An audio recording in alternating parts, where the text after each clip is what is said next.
కథ పేరు అత్యాశ మరియు స్నేహం. ఒక చిన్న ఊరిలో స్నేహ అనే ఒక అమ్మాయి ఉండేది. తనకు కొంచెం అత్యాశ ఎక్కువ. ఒకరోజు తన తల్లి ఒక బంగారు గొలుసు ఇచ్చింది. అది చూడ్డానికి ఎంతో బాగుంది. మరుసటి రోజు స్నేహ తన స్నేహితుడైన చిక్కుతో కలిసి అడవిలోకి ఆడుకోవడానికి వెళ్ళింది. అక్కడ వాళ్ళిద్దరికీ ఒక నక్క కనిపించింది. ఆ నక్క స్నేహ మెడలో ఉన్న బంగారపు గొలుసుని చూసి ఇలా అంది, నాకు మాయలు తెలుసు. నా మంత్రంతో నీ దగ్గర ఉన్న బంగారాన్ని రెట్టింపు చేయగలను. నీవు నాకు నీ బంగారాన్ని ఇస్తే దాన్ని రెట్టింపు చేసి నీకు ఇస్తాను అని అంది.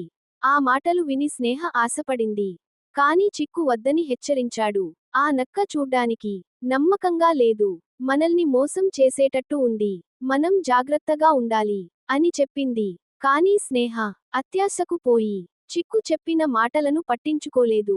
ఆ బంగారపు గొలుసు తీసి నక్క చేతిలో పెట్టింది. నక్క స్నేహను మోసం చేసి బంగారం తీసుకుని పారిపోయింది.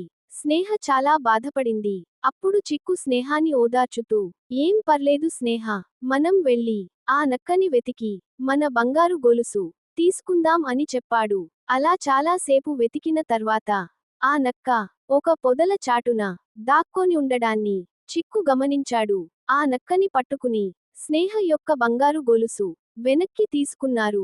కథ యొక్క నీతి, మన దగ్గర ఉన్న వాటిలో సంతృప్తి పడాలి. అత్యాశకు పోతే మన దగ్గర ఉన్న వాటిని కూడా కోల్పోవలసి వస్తుంది. అలాగే ఒక మంచి స్నేహితుడు చెప్పిన సలహాన్ని పాటించడం మంచిది. ఎందుకంటే కష్టాల్లో తోడు ఉండేది ఆ మంచి స్నేహితుడే.